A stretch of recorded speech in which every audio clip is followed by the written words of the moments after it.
BJP জোট সরকারের বেকার বিরোধী আরও একটি সিদ্ধান্ত ত্রিপুরার মানুষ, রাজ্যের জনগণ প্রত্যক্ষ করতে পেরেছে। দীর্ঘ 4 বছর অপেক্ষা করানোর পর সরকার ঘোষণা দিয়েছে 6,361টি পদে স্পেশাল এক্সিকিউটিভ নিয়োগের পূর্বেকার সরকারের যে সিদ্ধান্ত, এই সিদ্ধান্ত বাতিল করা।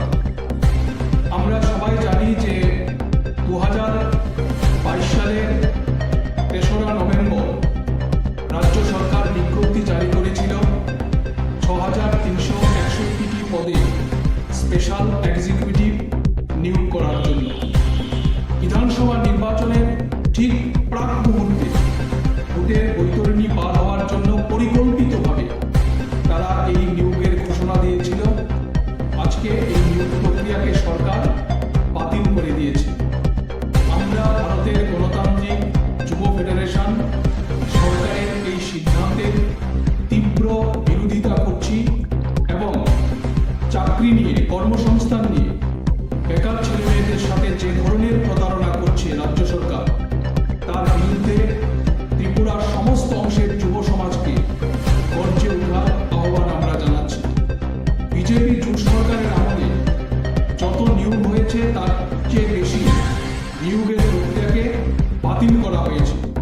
আমরা জানি যে প্রতি সপ্তাহে, প্রতি মাসে আগরতলার মহাকরণে বসে সাংবাদিক সম্মেলন করে বিভিন্ন পদে শূন্যপদ পূরণ করার জন্য নিয়োগের সিদ্ধান্ত হয়, কিন্তু বিজ্ঞপ্তি জারি হয় না।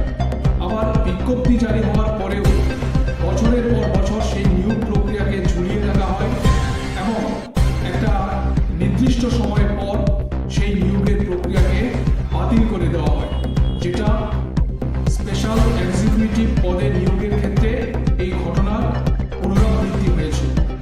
এই নিয়োগ প্রক্রিয়ার ক্ষেত্রে আমরা যেটা দেখলাম যে রাজ্যের থানাগুলিতে 2023-এর বিধানসভা নির্বাচনের আগে হাজার হাজার যুবক যুবতীদের ভিড় এবং সেখান থেকে সরকারের কোষাগারে লক্ষ লক্ষ কোটি টাকা সরকারের কোষাগারে ঢুকেছে।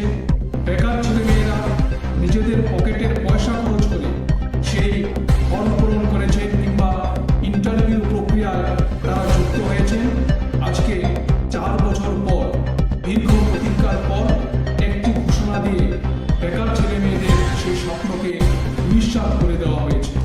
আমরা এই রাজ্যে বেকার বিরোধী সরকারের বিরুদ্ধে সমস্ত অংশের যুব সমাজকে রাস্তায় নেমে সরকারের এই অগণতান্ত্রিক সিদ্ধান্তের বিরুদ্ধে প্রতিবাদে সামিল হওয়ার জন্য